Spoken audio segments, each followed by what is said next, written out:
हरे कृष्ण। विश्व के लगभग तमाम धर्मों में ईश्वर को परमपिता परमेश्वर माना गया है। कुछ धर्म और संप्रदाय में उन्हें निराकार और दिव्य ज्योति के स्वरूप में पूजते हैं, लेकिन वैदिक सभ्यता में ईश्वर को साकार व्यक्तित्व के रूप में माना जाता है। परमेश्वर केवल एक आध्यात्मिक प्रकाश की आवाज ही नहीं, अपितु वो हमारे जीवन के अभिन्न अंग है, जिनके साथ हमारा कोई ना कोई रिश्ता जुड़ा हुआ है, चाहे वो माता पिता के रूप में हो या फिर दोस्तों के रूप में, पुत्र के तौर पे हो या फिर प्रेमी के रूप में। वैदिक संस्कृति में ईश्वर की केवल पूजा ही नहीं की जाती, अपितु उनके साथ अंतरंग संबंध भी जोड़ने की बात कही जाती है।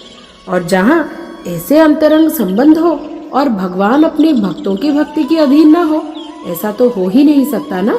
वैसे तो भगवान श्री कृष्ण भक्तों के साथ की गई अपनी अनोखी लीलाओं के लिए जाने जाते हैं, लेकिन आप ये सोच रहे होंगे कि ये तो ठहरा द्वापर युग की बात, इस बात को तो अनेक साल बीत गए हैं। क्या इस कलयुग में भी भगवान अपने भक्तों के साथ ऐसी आदान प्रदान करते हैं? तो दोस्तों, बिल्कुल करते हैं। इस कलयुग के कुल देवता भगवान श्री जगन्नाथ के द्वारा अपने भक्तों के साथ की गई ऐसी कई अनोखी लीलाओं की चर्चा आज भी हमें उनके भक्तों के मुख से सुनने को मिलती है। तो चलिए, आज हम आपको भगवान श्री जगन्नाथ के द्वारा उनके महान भक्त के साथ की गई एक चमत्कारी मनमोहक लीला का आस्वादन कराते हैं। किस प्रकार भगवान अपने भक्तों की रक्षा करते हैं और किस प्रकार उन पे कोई भी मुसीबत आए तो उनके सामने ढाल बनकर खड़े हो जाते हैं, आप इस कथा के माध्यम से आज अनुभव कर पाएंगे। तो क्या आप लोग तैयार हैं हमारे काल चक्र की सवारी के लिए? तो चलिए सीधा उतरते हैं उड़ीसा राज्य में, जहाँ अनेकों वर्ष पूर्व एक महान राजा राज्य किया करते थे, जिनका नाम था राजा पुरुषोत्तम देव। वो भगवान श्री जगन्नाथ के अनन्य शरण भक्त थे। वो इतने विनम्र थे कि प्रतिवर्ष जब रथ यात्रा का आयोजन किया जाता था तो राजा स्वयं भगवान श्री जगन्नाथ के रथ के सामने झाड़ू मारते थे। अब आप ये सोच रहे होंगे, अरे ये कैसी बात हुई, राजा होकर झाड़ूदार का कार्य करने की क्या जरूरत आन पड़ी? तो दोस्तों, आपको ये बता दें कि ये वास्तव में राजा पुरुषोत्तम देव की अपनी आराध्य देव श्री जगन्नाथ के प्रति सच्ची श्रद्धा और प्रेम का एक छोटा सा उदाहरण होता था। राजा पुरुषोत्तम देव श्री जगन्नाथ को ही राज्य का राजा मानते थे और स्वयं को उनका एक तुच्छ सेवक। इस तरह से सालों तक ये परंपरा चली आ रही थी। तो एक दिन की बात है, राजा पुरुषोत्तम देव दक्षिण भारत की यात्रा के दौरान कांची राज्य में जा पहुँचे और वहाँ के उद्यानों में उन्होंने अपना पड़ाव डाला। अब हुआ यूं कि उसी समय कांची राज्य की राजकुमारी पद्मावती वहां आ पहुंची। इस तरह से वहीं पर राजा पुरुषोत्तम देव और राजकुमारी पद्मावती की भेंट हुई और कुछ ही समय में दोनों ने एक दूसरे को पसंद भी कर लिया। जब कांची के राजा को पुरुषोत्तम देव के आगमन का समाचार मिला तो उन्होंने यथोचित सम्मान के साथ उन्हें अपने राजभवन में एकदम अतिथि सत्कार की। कांची के राजा और रानी को पुरुषोत्तम देव जी के विनम्र चरित्र और गुण इतने प्रभावित किए कि उन्होंने अपनी पुत्री यानी कि राजकुमारी पद्मावती का विवाह राजा पुरुषोत्तम देव से करवाने का प्रस्ताव रखा और इस प्रस्ताव को राजा ने सहर्ष स्वीकार भी कर लिया। ऐसे कुछ दिन और बीत गए और राजा पुरुषोत्तम देव कांची राज्य से अपने राज्य में वापस लौट आए। कुछ दिनों के बाद कांची के राजा ने अपने मंत्री को इस विवाह प्रस्ताव को लेकर बातचीत आगे बढ़ाने के लिए उड़ीसा भेजा, जहां राजा पुरुषोत्तम देव द्वारा उनका यथोचित सत्कार किया गया। क्योंकि वो रथ यात्रा का ही समय था, इसीलिए राजा पुरुषोत्तम देव ने आग्रह किया कि कृपया मंत्री रथ यात्रा तक रुक जाए। अब मंत्री ने सोचा कि इतने बड़े पर्व में सम्मिलित होने का मौका मिल ही रहा है तो मैं इसे गवाऊं क्यों, और उन्होंने इस सुनहरे प्रस्ताव को तुरंत स्वीकार कर लिया। आखिरकार रथ यात्रा का दिन आ ही गया, परंतु उस दिन एक बड़ी ही विचित्र घटना घटी। तो चलिए सुनते हैं ऐसी क्या घटना घट गई। रथ यात्रा के पावन दिन पर हर वर्ष की तरह भगवान श्री जगन्नाथ, श्री बलभद्र और माता सुभद्रा को मंदिर के बाहर लाकर रथ पर आसीन करवाया गया। चारों तरफ संकीर्तन की गूंज रही थी और हजारों लाखों भक्त इस भव्य यात्रा के दर्शन करने आए हुए थे। ढोल नगाड़ों की लहरों के साथ हर तरफ हर्षोल्लास का मंगलमय वातावरण छाया हुआ था।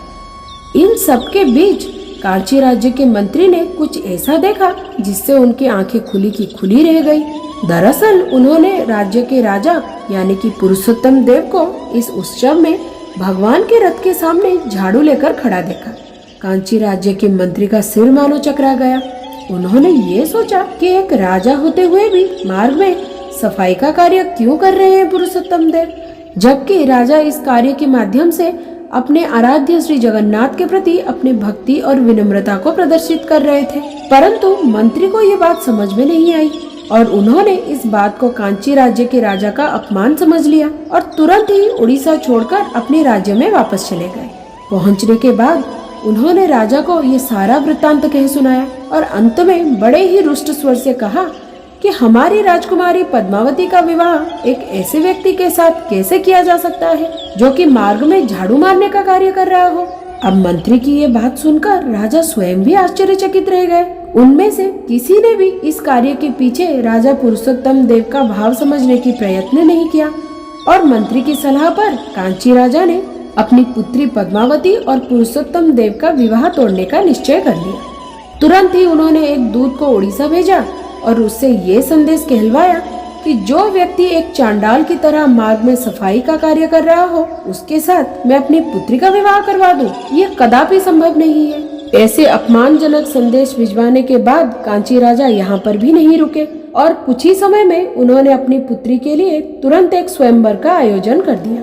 उस स्वयंवर में पुरुषोत्तम देव जी के अलावा बाकी सभी राज्य के राजाओं को आमंत्रित किया गया।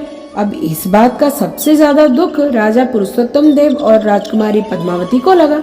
इस चरम अपमान का बदला लेने के लिए राजा पुरुषोत्तम देव अविलंब कांची राज्य के साथ युद्ध का घोषणा करते हैं। अब यहाँ पे आपको एक रोचक तथ्य बताते हैं। कांची राजा गणेश जी के बहुत बड़े भक्त थे और युद्ध शुरू करने से पहले उन्होंने एक बड़ी ही अनोखी सी शर्त रखी राजा पुरुषोत्तम देव की समक्ष और वो शर्त ये थी कि अगर इस युद्ध में कांची राजा हारते हैं तो उनके कुल देवता यानी कि गणेश जी की विग्रह पुरी में लाई जाएगी और श्री जगन्नाथ जी के विग्रह के पीछे स्थापित की जाएगी।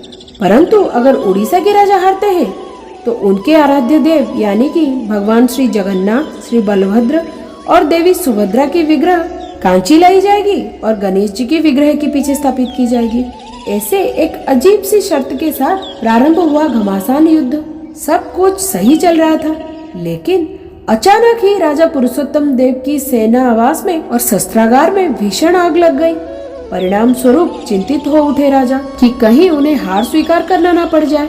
अपने प्रिय आराध्य देव से दूर होने की शंका में राजा अत्यंत चिंतित हुए और आखिरकार भगवान श्री जगन्नाथ के शरण में गए। हाथ जोड़कर राजा पुरुषोत्तम देव ने श्री जगन्नाथ से प्रार्थना की कि हे भगवान, कृपया आप ही मेरी सहायता करें।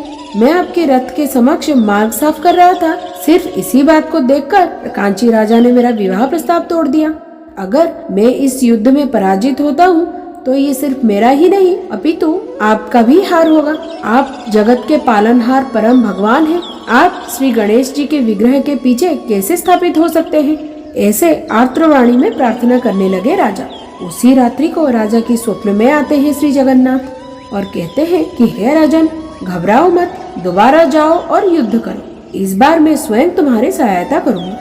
भगवान जगन्नाथ की ऐसी मधुर वाणी से आश्वस्त होकर राजा फिर से कांची राज्य पर युद्ध करने के लिए निकल पड़े। लेकिन इस बार का युद्ध थोड़ा अलग ही था। युद्ध के लिए निकली हुई राजा की सेना में दो नए मुख्य सैनिक थे जो कि राजा के साथ नहीं आ रहे थे अपितु उन्हें बहुत पीछे छोड़कर सबसे आगे चल रहे थे। ना जाने ऐसा क्यों कर रहे थे वो। उनमें से एक सैनिक काले घोड़े पर सवार था और दूसरा सैनिक सफेद घोड़े पर। ऐसा प्रतीत हो रहा था कि मानो ये दोनों राजा के विजय का पताका लहराते हुए आगे बढ़ते जा रहे हैं। अब देखिए, भीषण गर्मी का समय था और दोनों की गला प्यास से सूखी जा रही थी। तभी उन्होंने सामने एक वृद्ध ग्वालन को आते हुए देखा जो अपने मटके में छाछ भरकर बेचने के लिए जा रही थी। उसका नाम था माणिक।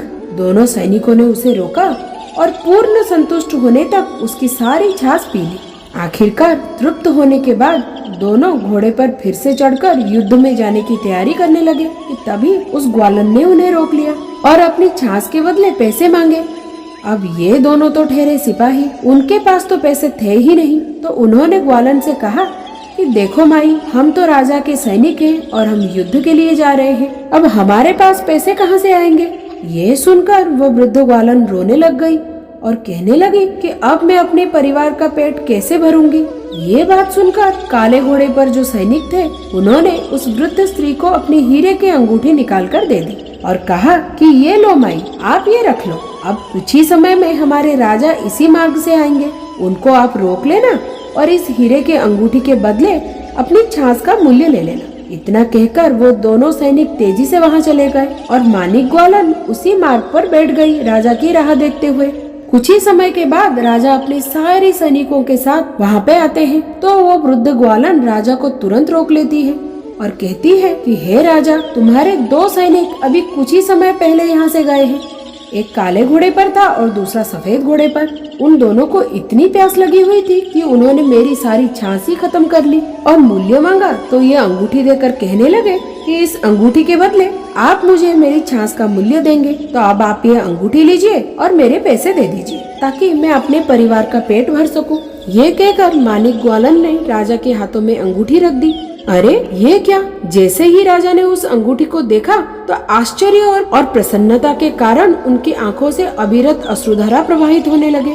वो ना कुछ बोल पा रहे थे और ना ही मानिक ग्वालन को उसकी छाछ का मूल्य दे पा रहे थे। लेकिन ऐसा क्या था उस अंगूठी में जिसके कारण राजा की ये प्रतिक्रिया थी? कौन थे वो दो सैनिक जिन्होंने वो ग्वालन को वो अंगूठी दी थी? इस बार के युद्ध में ऐसा क्या अलग होने वाला था? और सबसे बड़ा सवाल, राजकुमारी पद्मावती का विवाह प्रसंग का क्या हुआ? किससे हुई आखिरकार उनके विवाह? तो दोस्तों, इन सारे सवालों के जवाब आपको हमारी इस कथा के अगली श्रृंखला में मिलेंगे। तब तक के लिए कलयुग के कुल देवता भगवान श्री जगन्नाथ, श्री बलभद्र और सुभद्रा मैया के कथाओं का स्मरण करते हुए हरे कृष्ण महामंत्र का जाप कीजिए और हमारे साथ इस यात्रा में बने रहिए। अगर आपको हमारा ये प्रयास सराहनीय लगता है तो इस चैनल को सब्सक्राइब करने में बिल्कुल देर मत कीजिए और लाइक, शेयर, कमेंट करके हमारे उत्साह जरूर बढ़ाइए। हरे कृष्ण।